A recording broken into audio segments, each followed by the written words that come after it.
नहमदु नसल्ली अला रसूलिल करीम अम्मा बाद फ़ाउज़ु बिल्लाहि मिनश शैतानिर रजीम बिस्मिल्लाहिर रहमानिर रहीम रब्बि इश्रह ली सदरी व यस्सिर ली अमरी वहलुल उक़दतम मिन लिसानी यफ़क़हू क़ौली। अस्सलामु अलैकुम रहमतुल्लाहि व बरकातुहू। हमने लास्ट सूरह निसा की 30 आयत कंप्लीट की थी और अभी ये पारा नंबर 5 भी स्टार्ट हो चुका है सूरह निसा में ही चालू कंटिन्यू में। ठीक है, तो अब पारा नंबर 5 और सूरह नंबर 4 सूरह निसा और आयत नंबर 31 से हम स्टार्ट करते हैं। आऊज़ु बिल्लाहि मिनश शैतानिर रजीम बिस्मिल्लाहिर रहमानिर रहीम। अगर तुम इन बड़े गुनाहों से बचते रहोगे जिनसे तुमको मना किया जाता है तो हम तुम्हारे छोटे गुनाहों को दूर कर देंगे और इज़्ज़त के दरवाजे में दाखिल कर देंगे, मतलब जन्नत में दाखिल कर देंगे। अगर कबीरा गुनाह, कबीरा और सगीरा दो गुनाह होते हैं, कबीरा बड़े गुनाह कहलाते हैं, सगीरा छोटे गुनाह कहलाते हैं।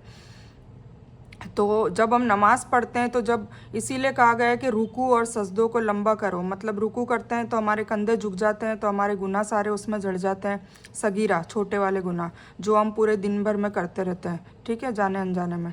और जो कबीरा गुनाह है उनसे बचने को कहा है क्योंकि वो माफ़ नहीं होते हैं। तो अल्लाह ताला कह रहा है कि अगर तुम बड़े गुनाहों से बच जाओगे तो तुम्हारे छोटे गुनाह तो मैं वैसे भी माफ़ कर दूंगा और तुम्हें जन्नत के दरवाजे में दाखिल करूँगा, इज्जत के दरवाजे से, मतलब इज्जत देकर। और उस चीज़ की तमन्ना न करो जिसकी वजह से अल्लाह ने तुम में से किसी को किसी पर फजीलत दी है ना।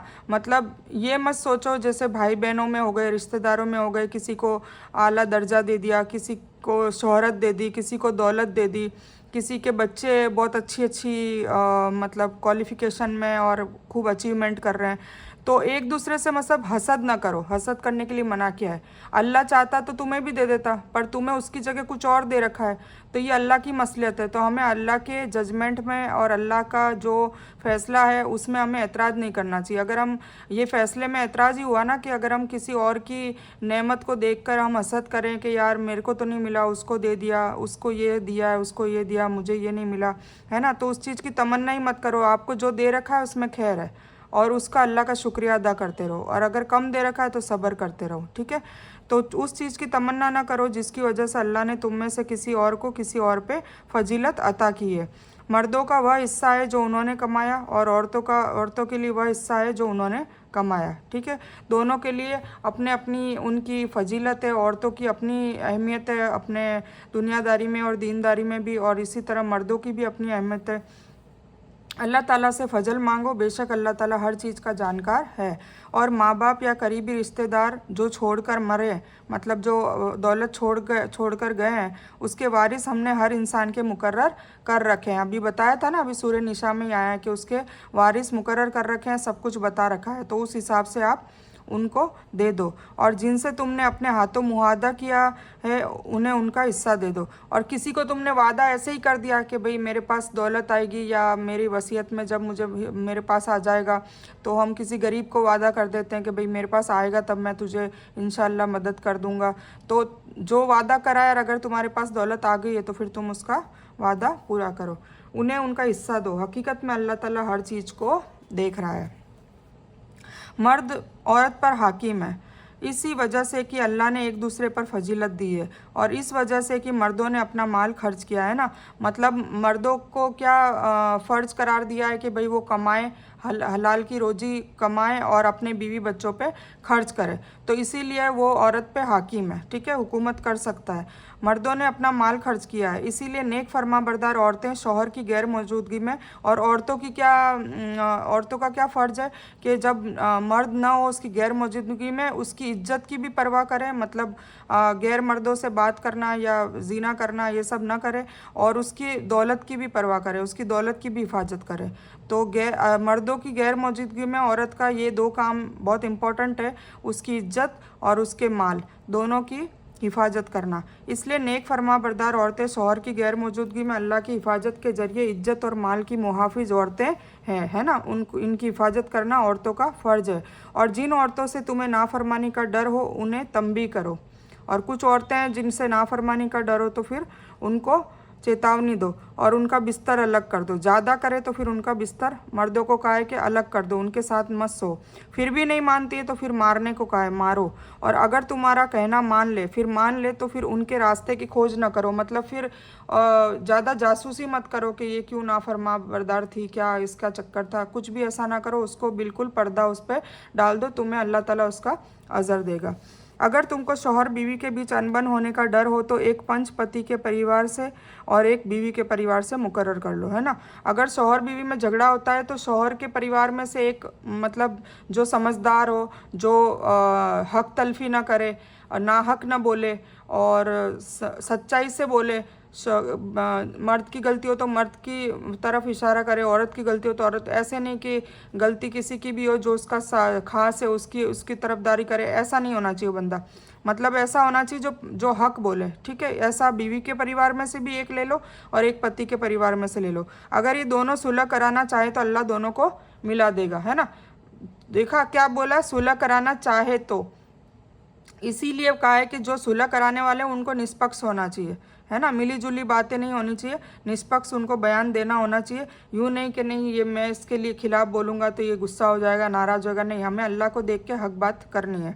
तो बेशक अल्लाह जानने वाला और ख़बर रखने वाला है। और अल्लाह की इबादत करो, उसके साथ किसी को शरीक न करो। और माँ बाप, रिश्तेदारों, यतीमों, गरीबों, करीब के पड़ोसी, दूर के पड़ोसी और साथ के मुसाफिर के साथ भी एहसान करो। मतलब सबके साथ अच्छा सलूक करने के लिए कहा गया है। और मुसाफिर और जो तुम्हारे ताबे हैं उनके साथ बेशक अल्लाह डिंगे मारने वाले और घमंडी से मोहब्बत नहीं करता।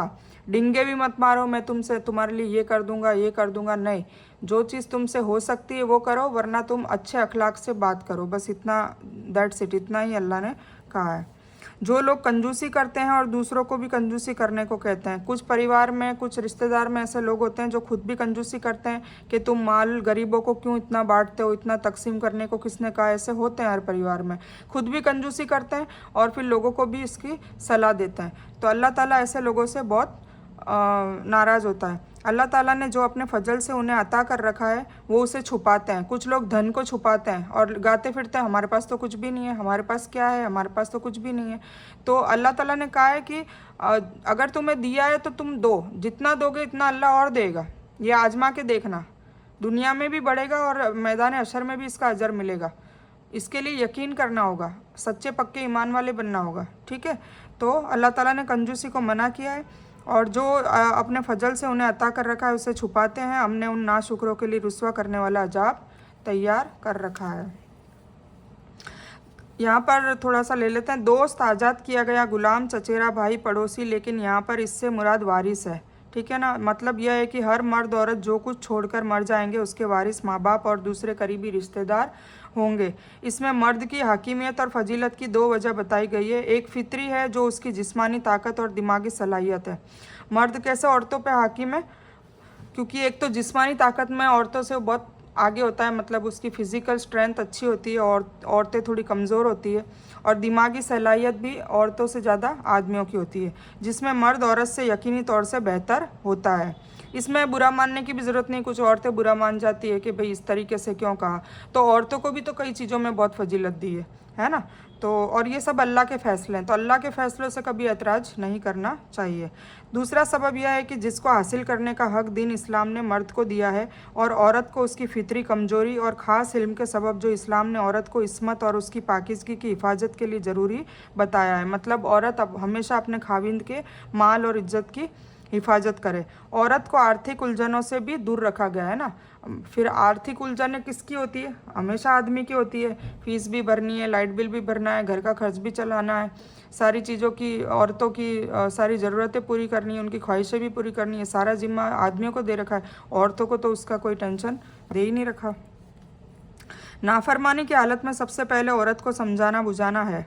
मतलब अगर कोई नाफरमान औरत है, उसके इज्जत और माल की हिफाजत नहीं कर रही है, तो फिर उसको पहले समझाएं, फिर वक्ती तौर से अलग हो जाएं, मतलब बिस्तर अलग कर दें, ये बताया। फिर जो एक अक्लमंद औरत के लिए बहुत बड़ी चेतावनी है, अगर बिस्तर अलग हो जाता है तो अक्लमंद औरत तो वैसे भी समझ जाती है और वो वापस अपनी मतलब अपनी इस्लाह कर लेती है, अपनी गलतियों को बदल देती है। जब इससे भी ना माने और कुछ औरतें ऐसी ढीठ होती नहीं मानती तो फिर उसको मारने के लिए कहा है ना, मारने का हुक्म है। लेकिन यह मार पशुओं वाली नहीं होनी चाहिए, जालिमाना नहीं होना चाहिए, जैसी जाहिल लोगों की आदत है। कुछ जाहिल लोग इतना मारते हैं कि बिल्कुल उसको अधमरी कर देते हैं। सिर्फ 2 थप्पड़ लगाने की है ताकि उसको एहसास हो और वो गलतियों से दूर हट के वापस अपनी इस्लाह कर ले और नेक कामों की तरफ आ जाए, इसलिए ये कहा है। ठीक है, रिश्तेदार पड़ोसी के मुकाबले में अच्छा, ये जो चीज़ है ये सज़ा किसके लिए? इज्जत और माल में, माल के लिए नहीं है, इज्जत के लिए है।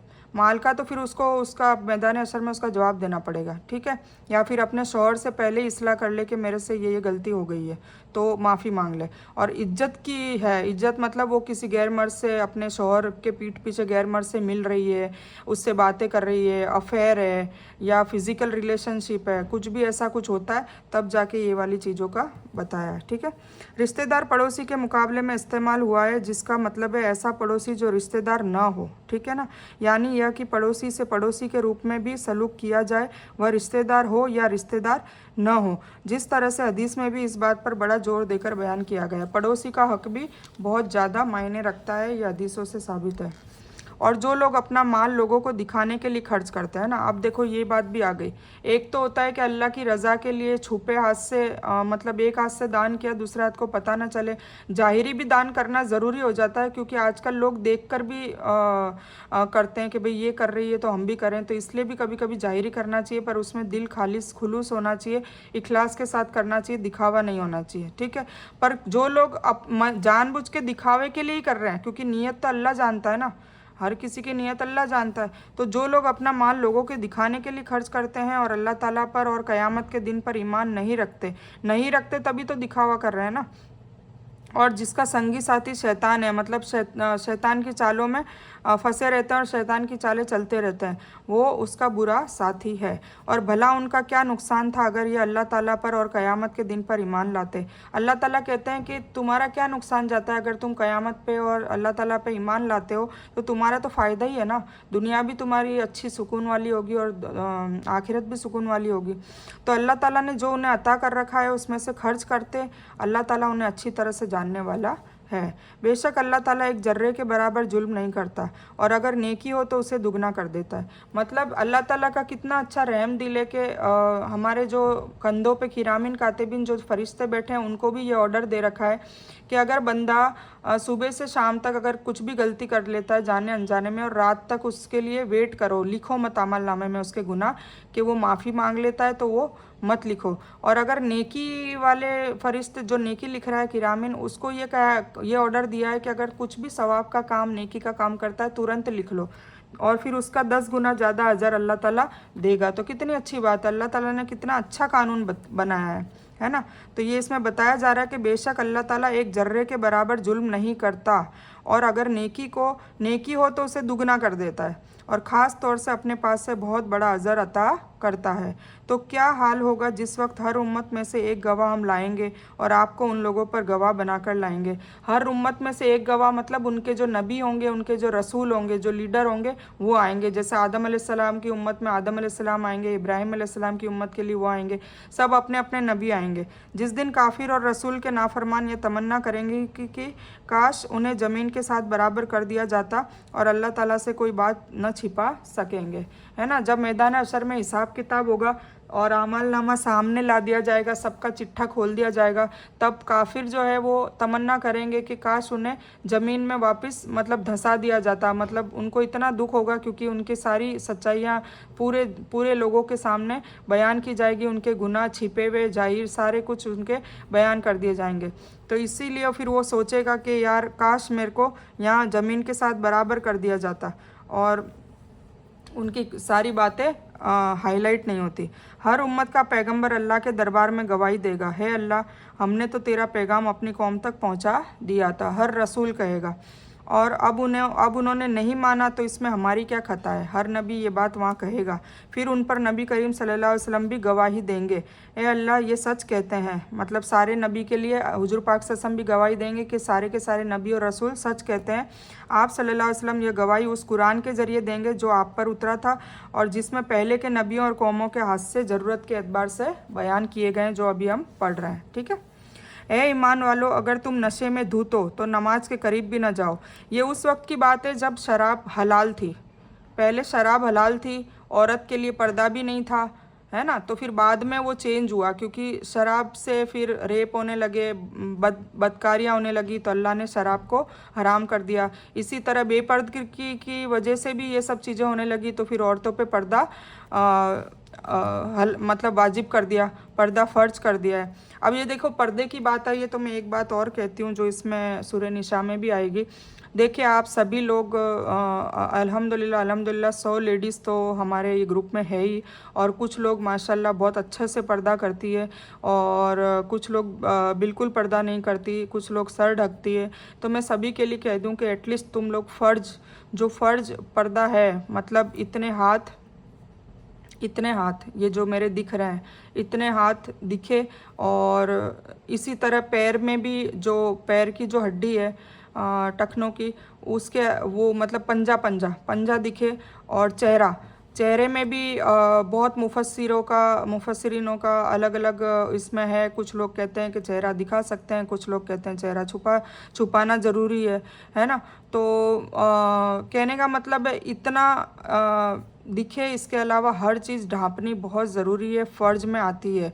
बाल को दिखाना तो बहुत ही बहुत हराम है। तो आप लोगों से रिक्वेस्ट करती हूँ कि आप लोग प्लीज़ अपनी नीयत कीजिए, कोशिश कीजिए, आप लोग पर्दा करना शुरू कर दीजिए। क्योंकि पर्दे का कहा जाता है, रिवायतों में आता है कि एक बेपर्दा औरत अपनी बेपर्दगी की वजह से, जो पर्दा नहीं कर रही उसकी वजह से, क़यामत के दिन वो 4 आदमियों को जहन्नम में ले जाएगी। एक उसके पापा पहले, जिसको उसने पैदा किया, फिर दूसरे उसका भाई, फिर तीसरा उसका शौहर, और चौथा उसका बेटा। तो जब मैदान अशर में उसको खड़ा किया जाएगा तो वो औरत को कहा जाएगा कि तुमने पर्दा क्यों नहीं किया, उसकी सज़ा सुनाई जाएगी। तो वो औरत कहेगी कि या अल्लाह ताला, इसकी सज़ा मुझे मत दो, इन 4 आदमियों को दो। किनको? मेरे अब्बू को, जिन्होंने मुझे बचपन से कहा ही नहीं कि तू बेटा तुझे पर्दा करना है, ये अल्लाह ने फ़र्ज करार दिया है। उसने कभी मुझे टोका ही नहीं, उसने कभी मुझे रोका ही नहीं, उसने कभी मुझे समझाया नहीं। तो फिर तू इनको क्योंकि वहाँ पर क्या होगा, नफसी नफसी होगा का, जब दोजक देख लेंगे तो इतने डर जाएंगे कि वो अपने बाप को, माँ को, उन लोगों को जहन्नम में डालना पसंद करेंगे और अपने आप को बचाना पसंद करेंगे। ये हर अफराद की इंडिविजुअल प्रैक्टिस होगी, ठीक है। एक के बारे में नहीं कह रही हूँ, जनरल होगी ये आम, क्योंकि वहाँ मंजर ही इतना भयानक होगा। तो फिर वो औरत अपने पापा के लिए कहेगी, तो अल्लाह ताला कहेगा कि डालो इसको जहन्नम में, ठीक है। अगर उसने नहीं कहा होगा, फिर वो भी अपनी दलीलें पेश करेगा कि मैंने कहा था, मैंने मौलाना लगवाए थे, मैंने ये करा था, जो भी है ना, वॉट एवर। फिर उसके बाद उसके भाई के साथ ये होगा, फिर उसके बाद शौहर के साथ ये होगा, और फिर बेटे के साथ ये होगा। तो सोचिए, आप अपनी बेपर्दगी की वजह से एक चंद कुछ दिनों की या कुछ सालों की बोल लो, 60 साल, 70 साल, 80 साल, पता नहीं किसकी कितनी उम्र है, इससे ज़्यादा तो होने वाली है नहीं।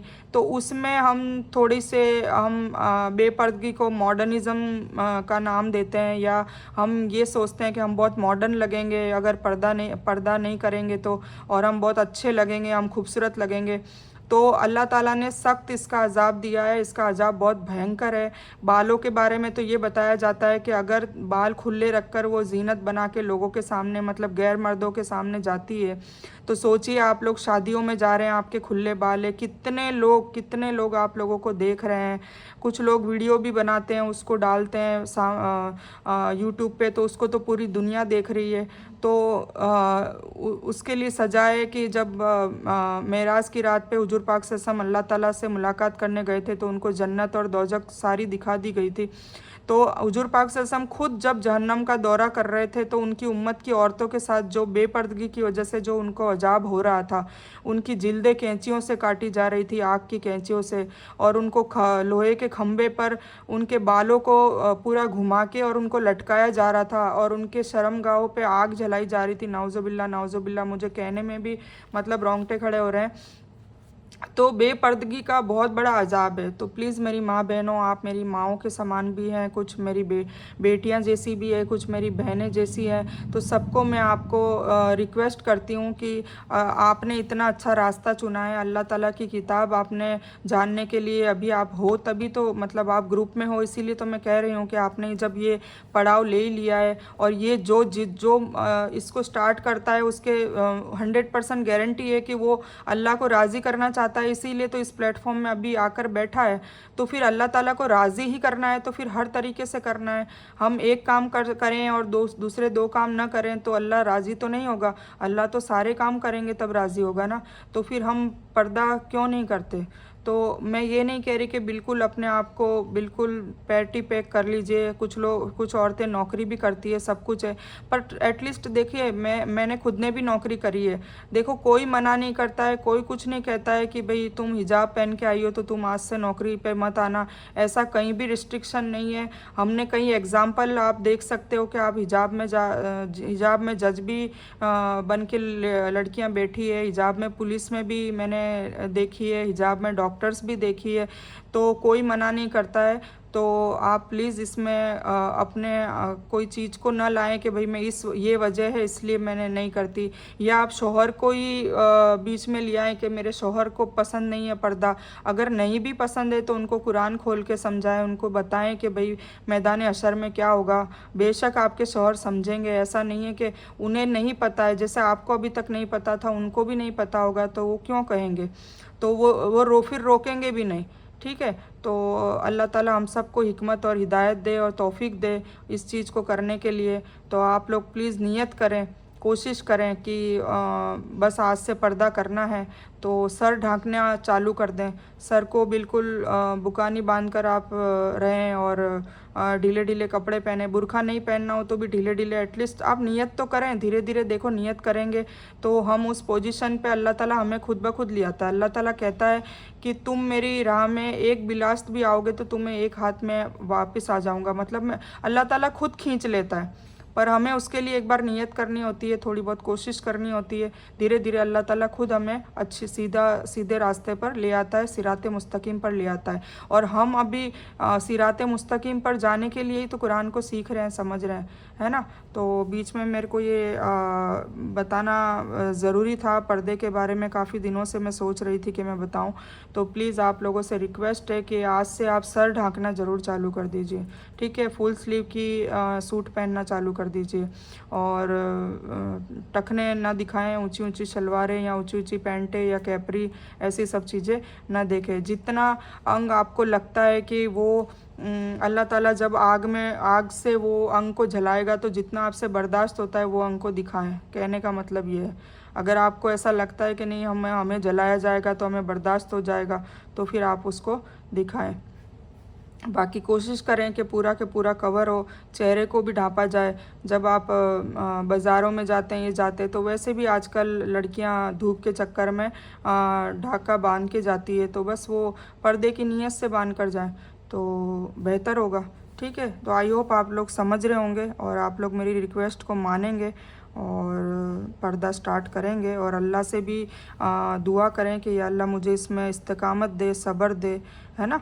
लोग भी हमें ऐसा काम करते हैं तो हंसी भी उड़ाते हैं और बहुत परेशान भी करते हैं। तो उसको नज़रअंदाज करें। आपकी जो भी कोशिश है वो अल्लाह देख रहा है और अल्लाह आपको इसमें सब्र भी देगा और आप खुद सदका जारिया बन जाओगे। आपको देख के 2 औरतें और करेगी तो आपको इसका सवाब भी मिलेगा। ठीक है, तो आई होप आप सबको समझ आ गई होगी कि हमें पर्दा करना कितना ज़रूरी है। ए ईमान वालों, अगर तुम नशे में धुत हो तो नमाज के करीब ना जाओ। अब ये नशे की बात मैं कर रही थी कि भाई पहले नशा मतलब पहले शराब हलाल थी, तो फिर नमाज के लिए जैसे रात को पी ली तो फिर नशे में धुत नमाज कैसे पढ़ेंगे? ठीक है, तो इसीलिए फिर धीरे धीरे शराब को हराम कर दिया गया था।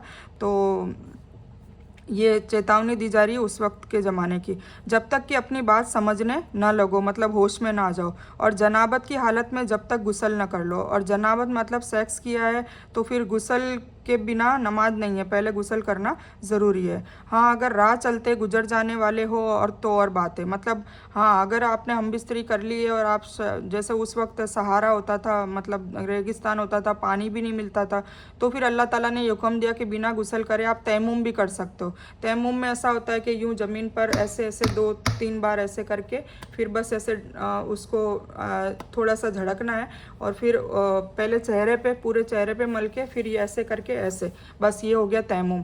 तो तयम्मुम करके फिर आप नमाज पढ़ सकते हो अगर आपको पानी नहीं मिल रहा है। इसीलिए नमाज छोड़ना तो बिल्कुल जायज़ नहीं है। सोचिए, देखो ये इसमें ये हुक्म भी आ गया कि गुस्ल करने को नहीं मिल रहा है तो तयम्मुम भी कर लीजिए, पर नमाज तो पढ़नी है। हाँ, अगर राह चलते गुजर जाने वाले हो तो और बात है।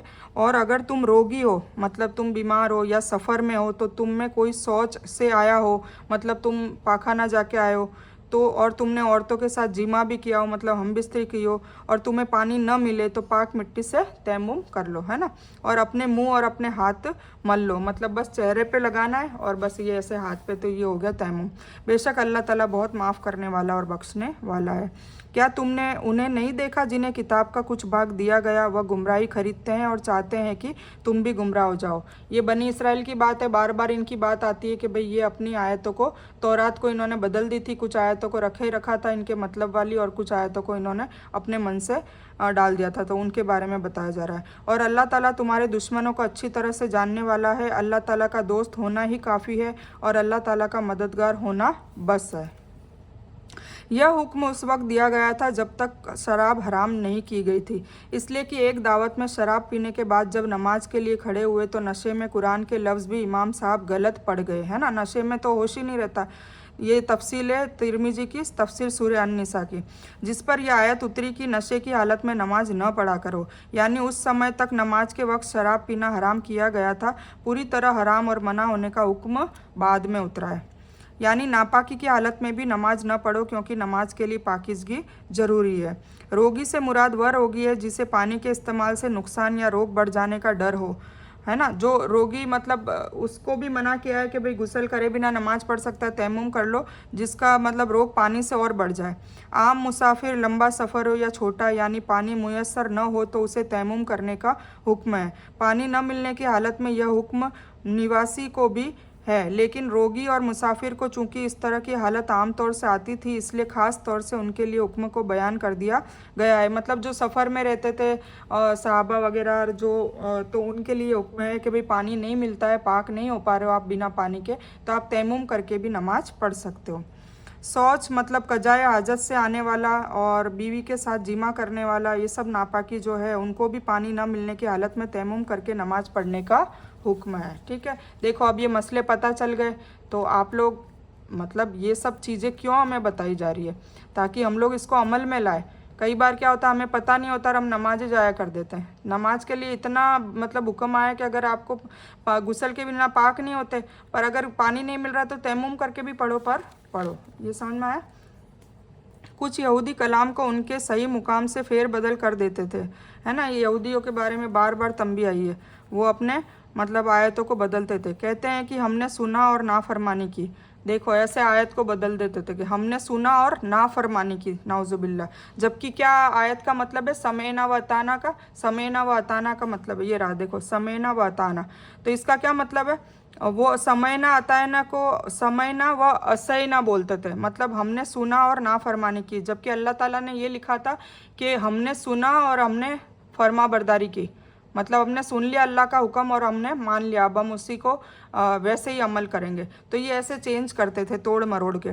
तो और सुन उसके बिना कि तू सुना जाए और हमारी ताबेदारी कबूल करो, लेकिन इसके कहने में अपनी ज़ुबान मरोड़ लेते हैं और दीन को कलंकित करते हैं, दीन को मतलब ख़राब कर देते हैं। और अगर यह लोग कहते हैं कि हमने सुना और हमने मान लिया, ये है एक्चुअली वर्ड, है ना, और आप सुनिए और हमें देखिए, तो यह उनके लिए बहुत अच्छा था। हकीकत में ये था, इन्होंने तोड़ मरोड़ के ऐसे कर दिया। लेकिन अल्लाह ताला ने उन्हें कुफ्र की वजह से उन पर लानत की है और यह बहुत कम ईमान लाते हैं, तो इनकी सज़ा इनको बेशक मिलेगी। ए अहले किताब, जो कुछ हमने उतारा है उसकी तस्दीक करने वाला है जो तुम्हारे पास है। इस पर उससे पहले ईमान लाओ कि हम चेहरे बिगाड़ दें और उन्हें घुमाकर पीठ की तरफ कर दें या उन पर लानत भेजें, जैसा कि हमने शनिवार वाले दिन के लोगों पर लानत की है, और अल्लाह ताला का फैसला ज़रूर पूरा किया हुआ है। अहले किताब को वापस वार्निंग दी जा रही है कि तुम्हारी हरकतें छोड़ दो, जो तुम बात बात में आयतों को घुमा फिरा के बोलते हो, गलत गलत बोलते हो, अपनी किताब की तौहीन करते हो, तौरेत की। तो अल्लाह ताला ने कहा कि फिर तुम्हारे मुंह भी ऐसे मोड़ देगा अल्लाह ताला, पीठ की तरफ कर देगा। जैसे कि शनिवार की लोग, एक कौम थी, शनिवार की उनको बंदर की शक्ल में कर दिया था, उनको मछली पकड़ने के लिए मना किया था कि शनिवार के दिन मत पकड़ना। तो ये भी आएगा किस्सा। तो उनको बंदर के उनकी शक्लें कर दी थी, अल्लाह ताला ने लानत बरसाई थी दुनिया में। बेशक अल्लाह ताला अपने साथ शिर्क किए जाने को माफ़ नहीं करता। अब अल्लाह ताला अपने साथ शिर्क को माफ़ नहीं करता, बाकी सारे गुनाह माफ़ कर देगा। मतलब अपने अलावा किसी गैरुल्लाह की पूजा करना, उनकी बंदगी करना, उनकी इबादत करना, उनसे मांगना, ये सब शिर्क में आता है। ठीक है, तो बेशक अल्लाह ताला अपने साथ शिर्क किए जाने को माफ़ नहीं करता और इसके सिवाय जिसे चाहे माफ़ कर दे। और जो अल्लाह ताला के साथ शिर्क करे उसने अल्लाह पर भारी आरोप गढ़ा है, मतलब उसका बहुत बड़ा उसको भुगताना देना पड़ेगा। यानी ईमान लाने वाले बहुत थोड़े हैं। जैसा कि पहले बयान हो चुका है कि यहूदियों में से ईमान लाने वालों की संख्या 10 तक भी नहीं पहुंची, या यह मतलब है कि बहुत कम बातों पर ईमान लाते हैं, जबकि फ़ायदेमंद ईमान यह है कि सब बातों पर ईमान लाया जाए। ठीक है, यानी ऐसे गुनाह जिनसे ईमान वाले माफ़ी मांगे बिना मर जाए। अल्लाह ताला अगर किसी को चाहे तो बिना सज़ा दिए माफ़ कर देगा, बहुत से लोगों को सज़ा देने के बाद माफ़ करेगा, और बहुत से लोगों को नबी सल्लल्लाहु अलैहि वसल्लम की शफाअत पर भी माफ़ कर देगा। लेकिन शिर्क किसी भी हालत में माफ़ नहीं होगा। देखिए, मतलब अल्लाह ताला शिर्क के अलावा समुंदर के झाग के बराबर भी गुनाह होंगे तो किसी को तो अपनी मर्जी से माफ़ कर देगा, वो अल्लाह की मर्जी है।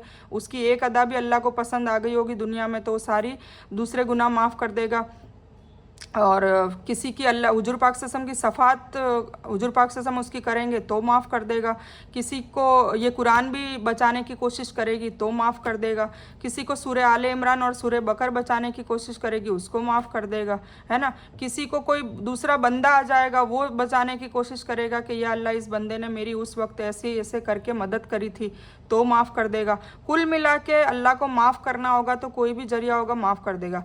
पर जिसने शिर्क किया होगा उसको चाहे कोई भी बचा ले, चाहे हुजूर पाक सल्लल्लाहु अलैहि वसल्लम भी शफात, वैसे तो हुजूर पाक सल्लल्लाहु अलैहि वसल्लम शफात करेंगे ही नहीं जो शिर्क करेगा, पर फिर भी वो करे, कहने का मतलब है अल्लाह ताला उसको माफ़ नहीं करेगा। इसलिए शिर्क से बचने की बहुत ज़रूरत है। शिर्क अल्लाह ताला किसी भी कीमत पे माफ़ नहीं करेगा। तो लेकिन शिर्क किसी भी हालत में माफ़ नहीं होगा, क्योंकि मुशरिक पर अल्लाह ताला ने जन्नत हराम कर दी है। जन्नत हराम मतलब जन्नत में जाएंगे ही नहीं ज़िंदगी में, मतलब पूरी उनकी उम्र तक। दूसरी जगह फरमाया लुकमान, शिर्क बहुत बड़ा जुल्म है, हदीस में इसे बहुत बड़ा गुनाह कहा गया है। ठीक है, इसलिए शिर्क से बचना चाहिए। शिर्क को समझना भी चाहिए कि शिर्क है क्या। क्या आपने उन्हें नहीं देखा जो अपनी पाकीज़गी और तारीफ़ खुद करते हैं, बल्कि अल्लाह ताला जिसे चाहे पाक करता है और वे एक धागे बराबर भी जुल्म न किए जाएंगे। देखो यह लोग अल्लाह ताला पर किस तरह झूठा इल्ज़ाम लगाते हैं, और यह बड़े गुनाह के लिए बहुत है। क्या आपने उन्हें नहीं देखा जिन्हें किताब का कुछ हिस्सा मिला है, जो मूर्तियों पर और झूठे देवों पर ईमान रखते हैं और काफिरों के हक़ में कहते हैं कि यह लोग ईमान वालों से ज़्यादा सच्चे रास्ते पर है, नाउज़ुबिल्लाह, है ना। मतलब ये लोग क्या कहते हैं कि ईमान वालों से ज़्यादा ये जो मूर्ति की पूजा करते हैं वो ज़्यादा ईमान वाले हैं।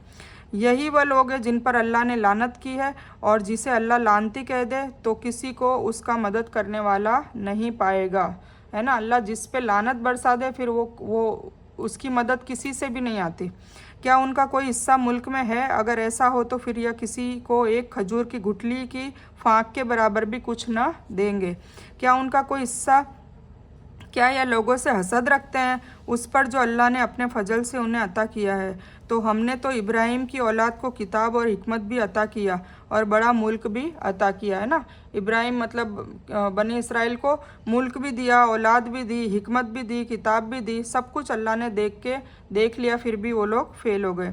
फिर उनमें से कुछ ने तो उस किताब को माना, कुछ लोगों ने माना भी, है ना, और कुछ उससे रुक गए, और जहन्नम का जलाना फिर उनके लिए काफ़ी है।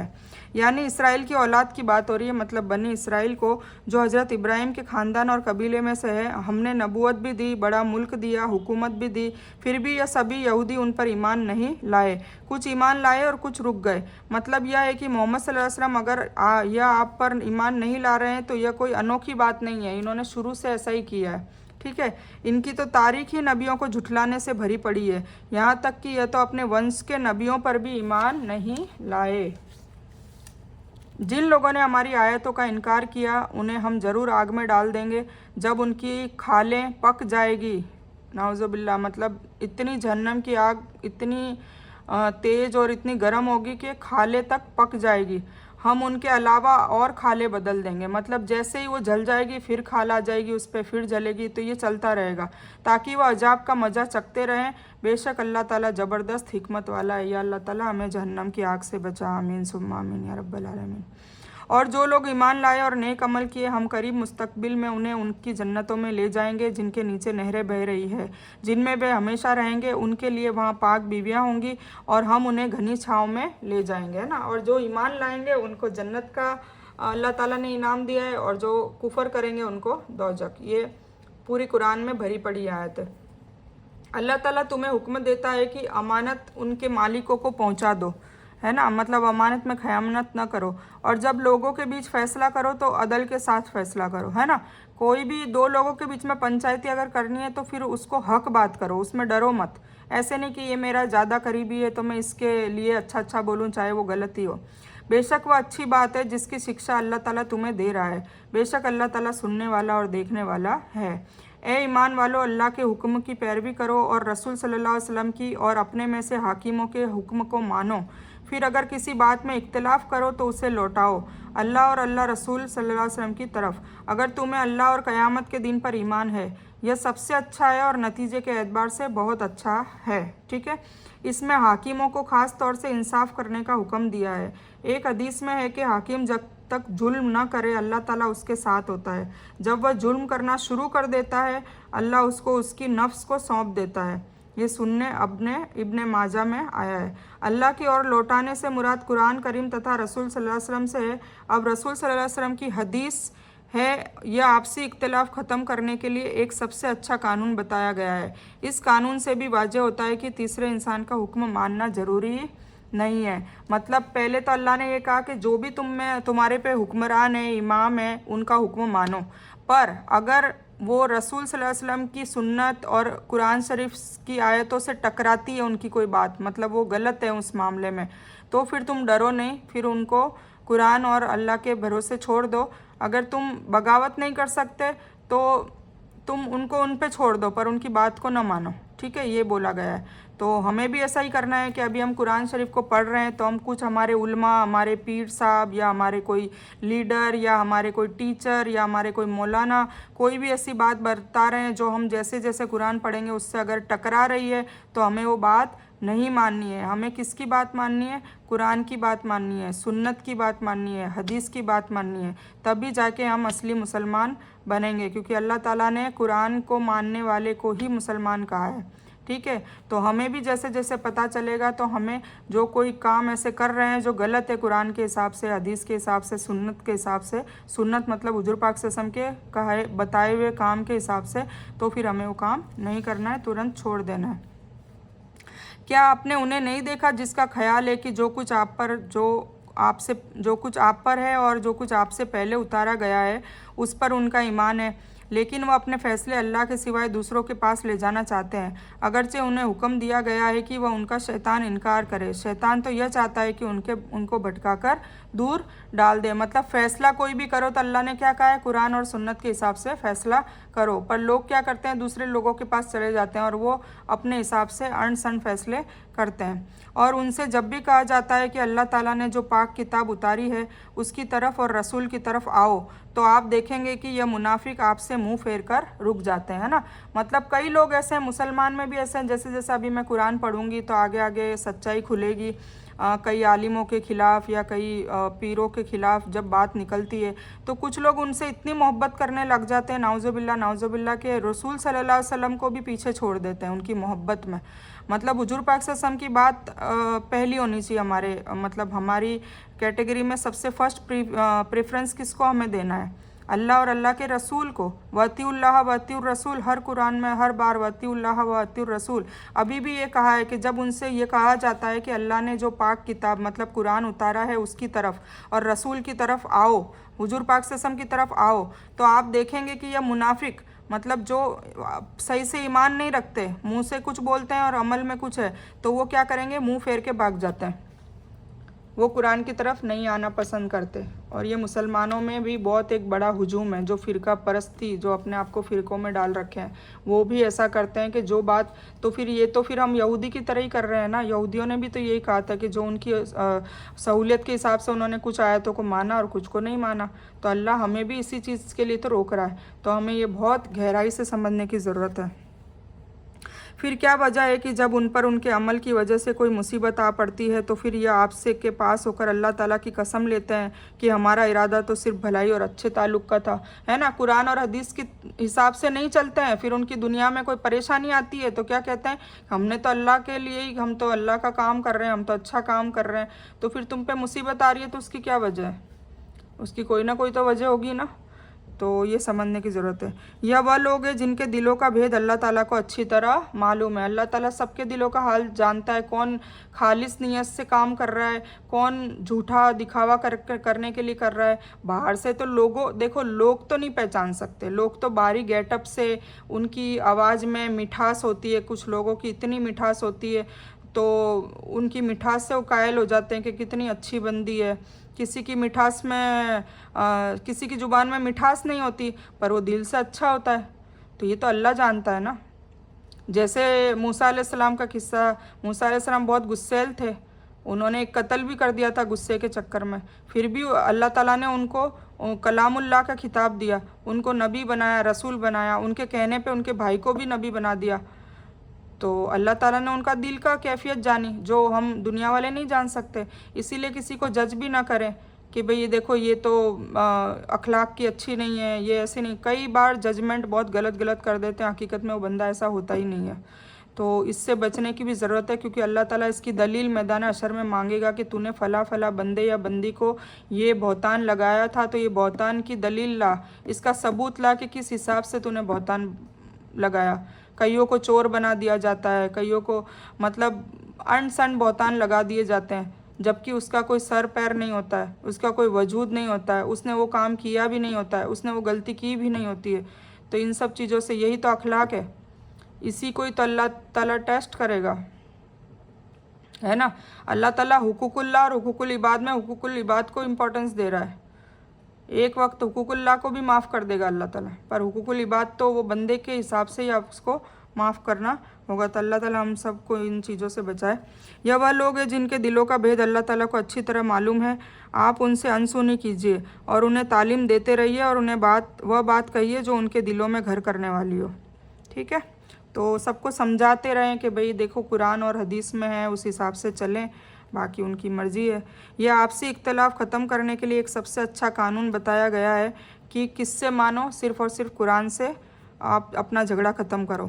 यह आयत ऐसे लोगों के बारे में उतरी है जो अपना फ़ैसला कराने के लिए मोहम्मद सल्लल्लाहु अलैहि वसल्लम की अदालत में ले जाने के बजाय यहूदियों के मुखिया और कुरैश के मुखिया के पास ले जाना चाहते थे, क्योंकि हुजूर पाक सल्लल्लाहु अलैहि वसल्लम क्या करते थे? हमेशा कुरान से फ़ैसला करते थे, तो उनको पसंद नहीं आता था क्योंकि उसमें फिर कई बार नुकसान होते थे दुनिया के। लेकिन यह हुक्म आम लोगों के लिए भी है, इसमें सभी वह लोग शामिल है जो कुरान और सुन्नत के ख़िलाफ़ अपने फ़ैसले के लिए इन दोनों को छोड़कर दूसरों की तरफ जाते हैं। आ गया ना। मतलब आपको कोई भी झगड़ा हो रहा है, कुछ भी हो रहा है, विरासत बांटनी है, हर चीज़ का देखो इलाज कुरान में आ गया है, तो कुरान से ही आपको वो झगड़ा सॉर्ट आउट करना है। कुरान में जो लिखा उस हिसाब से चलेंगे तो कोई लड़ाई झगड़ा नहीं होगा, पर लोग नहीं मानते क्योंकि उसमें दुनिया भी थोड़ा नुकसान भी होता है ना। तो अल्लाह ताला ने कहा है कि जो भी सुन्नत के ख़िलाफ़ अपने फ़ैसले के लिए इन दोनों को छोड़कर, किन दोनों को? कुरान और हदीस को छोड़कर दूसरों की तरफ जाते हैं, उन पर भी अल्लाह ताला नाराज़ होता है। और हमने हर रसूल को सिर्फ इसलिए भेजा कि अल्लाह ताला के हुक्म से उसके हुक्म की पैरवी की जाए। और अगर यह लोग जिन्होंने अपनी जानों पर जुल्म किया तेरे पास आ जाते और अल्लाह ताला से तौबा करते, रसूल भी उनके लिए माफ़ी तलब करते, तो बेशक यह लोग अल्लाह ताला को माफ़ करने वाला और रहम करने वाला पाते, है ना। जाने अनजाने में ये गुनाह करके और अगर तौबा करते तो अल्लाह तौबा कबूल करने वाला है। तो कसम है तेरे रब की, ये तब तक ईमान वाले नहीं हो सकते जब तक कि सभी आपस में इख्तलाफ में आपको फैसला करने वाला ना कबूल कर ले, है ना। हुजूर पाक सल्लल्लाहु अलैहि वसल्लम के लिए बताया जा रहा है कि अल्लाह ताला कह रहा है कि तेरे रब की कसम है कि जब तक ये सारे ईमान वाले हो ही नहीं सकते, जब तक ये अपने मामलात, अपने झगड़ा और सबके फैसले हुजूर पाक सल्लल्लाहु अलैहि वसल्लम की किताब और हुजूर पाक सल्लल्लाहु अलैहि वसल्लम की सुन्नत के हिसाब से न मानने वाले हो जाए, तब तक ये ईमान वाले हो ही नहीं सकते। अल्लाह ने साफ मना कर दिया है। आपस के इख्तलाफ में आपको फैसला करने वाला न कबूल कर ले, फिर जो फैसला आप कर दें उनसे अपने दिलों में जरा भी, और फिर जो हुजूर पाक सल्लल्लाहु अलैहि वसल्लम के हिसाब से फैसला हो जाए फिर उसमें जरा भी अपने दिलों में तंगी न डालें। यूँ न डाले कि यार ये फैसला गलत कर दिया या ये भी गलत है, और ना खुशी ना पाए, मतलब नाराज़ भी ना हो, और फरमा बरदार की तरह कबूल कर ले राजी खुशी के। नहीं, जो हुजूर पाक से हमने कहा है, अब हुजूर पाक से हम उस वक्त थे तो उनके लिए ये बताया गया, अब नहीं है तो क्या करना है, उनकी कुरान और उनकी सुन्नत पे चलना है, उसके हिसाब से फैसला करना है, क्योंकि सारी चीज़ें अंदर डाल दी गई है। ठीक है, जैसे विरासत के बंटवारे में झगड़ा हो रहा है तो जो विरासत का बता दिया है उसके हिसाब से उसको बंटवारा कर दो, दैट्स इट, बात ख़त्म। कोई तलाक का इशू आ रहा है तो तलाक के भी इसमें मसले मसाइल बताए हैं, कोई विधवा का इद्दत का आ रहा है उसमें भी बताए हैं, मतलब हर मामलात के जवाब इसमें अल्लाह ने दे दिया है, तो उसके हिसाब से चलो। और अगर हम उन पर यह फ़र्ज कर देते कि आप अपने आप को कत्ल कर लो या अपने घरों से निकल जाओ, तो उसे उनमें से बहुत ही कम लोग पालन करते, और अगर यह वही करे जिसकी उन्हें तालीम दी जाती है तो ज़रूरी उनके लिए बहुत अच्छा होता और बहुत ज़्यादा मजबूत होता, और तब तो हम उन्हें अपने पास से बहुत सवाब अता करते और बेशक उन्हें सीधा रास्ता अता कर देते। और जो भी अल्लाह और अल्लाह के रसूल की हुक्म की पैरवी करेगा वह उन लोगों के साथ होगा जिन पर अल्लाह ताला ने अपनी नेमतें की है, जैसे नबियों की, सिद्दीकों की, शहीदों की और नेक लोगों की। यह अच्छे साथी है। अब आप याद करिए, सूरे फातिहा सबसे पहली आयत, सबसे पहली सूरत, उसमें हमने क्या पढ़ा था, इसका जवाब आ गया। ये देखो, हमने मांगा था ना, हमने क्या दुआ मांगी थी अल्लाह ताला से, सिरातल लजीना अनअमता अलैहिम, ए अल्लाह हमें सीधा रास्ता दिखा। किनका, किनका सीधा रास्ता? अम्बिया का, शहीदों का, सिद्दीकों का और नेक लोगों का। और ये बता दिया जो भी अल्लाह ताला और उसके रसूल की हुक्म की पैरवी करेंगे वही उन लोगों के साथ शामिल होंगे जिन पर अल्लाह ताला ने अपनी नेमतें की, मतलब जन्नत दी, जैसे नबियों, सिद्दीकों, शहीदों और नेक लोगों के साथ। ये अच्छे साथी है। आ गया ना। तो कुल मिला के हमें कुरान की बात माननी है, हदीस की बात माननी है, हुजूर पाक सल्लल्लाहु अलैहि वसल्लम की सुन्नत पे चलना है, तो अल्लाह की इत्तबा अपने आप हो जाएगी। ठीक है, अल्लाह ताला हम सबको इसमें शामिल करे और ये सब समझने की हमें तौफीक दे, हिकमत दे, ताकत दे, क़ुव्वत दे, और इस पर अमल करने की भी हमारे में तौफीक दे। ठीक है, ये बयान को मैं यही मुकम्मल करती हूँ। इंशाअल्लाह आगे मजीद हम पढ़ेंगे। इसकी आयतें टोटल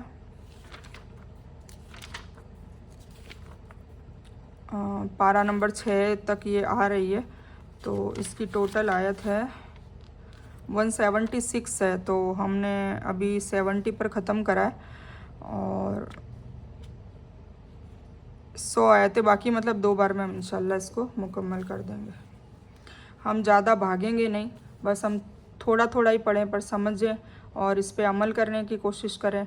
और आज जो मैंने पर्दे के बारे में आप लोगों को बताया है, तो प्लीज़ मेरी रिक्वेस्ट है कि आप लोग जल्द से जल्द तौबा करें और जितना जल्दी हो सके पर्दे को अपने आप पर अप्लाई करें। एटलीस्ट आप कुछ नहीं कर सकते तो आप अपने, जैसे बुरखा भी नहीं डालना चाहते तो आप ढीले ढीले कपड़े पहने। कपड़े ऐसे होने चाहिए कि आपका अंग प्रदर्शन ना हो, आपका शेप ना दिखे। दूसरा कि वो बिल्कुल लाइट ना होना चाहिए, मतलब ट्रांसपेरेंट ना होना चाहिए, अंदर बाहर का सब दिखे, ब्रा और सब दिखे और समीज़ दिखे, ऐसा ट्रांसपेरेंट भी नहीं होना चाहिए। और तीसरा फिर मतलब पूरा शेप ना दिखे, ऐसे ढीले ढीले कपड़े। इसीलिए बुरखा कहा है कि बुरखे में क्या शेप दिखता ही नहीं है, वो ढीला होता है एकदम चद्दर की तरह, इसलिए कहा है। ठीक है, और एटलीस्ट सर को ढांकने की ज़रूर कोशिश करें, सर के बाल ना दिखने दें गैर महरम को, गैर महरम कौन है? 5 लोगों के अलावा सारे गैर महरम हैं। अपना पति, अपने पापा, भाई, बेटा और जो भी अपने मतलब खाला के और बुआ के, चाचा, मामा, खालू और फूफा, ठीक है, ये लोग, ठीक है। बाकी ये लोग ये महरम है जिनसे निकाह हराम होता है, वो महरम होते हैं। मतलब अब्बा से निकाह नहीं कर सकते, भाई से नहीं कर सकते, सगे भाई से, कजिन भाई से कर सकते हैं, इसलिए उनके लिए उनसे पर्दा करें, ठीक है। जैसे चाचा का लड़का हो गया, मामा का लड़का हो गया, खाला का लड़का, कईयों की शादी होती है, तो वो भी जिनसे निकाह हो सकता है उनसे पर्दा करना ज़रूरी है, इन शॉर्ट, ठीक है। तो बस मैं ये बयान यही मुकम्मल करती हूँ। इस बयान में कुछ भी दीन की अच्छी और हक बात आई है वो सिर्फ़ और सिर्फ अल्लाह की तरफ से है, और बुरी या गलत बात जो गलती से या जज्बात में आकर मेरे मुंह से कुछ भी गलत वर्ड या कोई बात निकल गई हो तो वो मेरी तरफ से है। और इस गलती के लिए मैं अल्लाह अज़्ज़ व जल से और आप लोगों से माफ़ी की तलबगार हूँ। मैं कोई आलिमा नहीं हूँ, सिर्फ तालिब इल्म हूँ। और मेरी कोशिश यह है कि आपको सही नफ़े बख्श इल्म पहुँचे और मैं आप लोगों की हिदायत और हिकमत में सदका जारिया बनूँ, बस मेरी यही तमन्ना है। आमीन सुम्मा आमीन या रब्बल आलमीन। रब्बना आतीना मिन लदुनका रहमतन व हय्यि लना मिन अमरिना रशदा। अल्लाहुम्मा सल्लि अला मुहम्मद व अला आलि मुहम्मद कमा सल्लैता अला इब्राहीम व अला आलि इब्राहीम इन्नका हमीदुम मजीद। अल्लाहुम्मा बारिक अला मुहम्मद व अला आलि मुहम्मद कमा बारकता अला इब्राहीम व अला आलि इब्राहीम इन्नका हमीदुम मजीद। व आखिरु दावाहुम अनिल हम्दुलिल्लाहि रब्बिल आलमीन।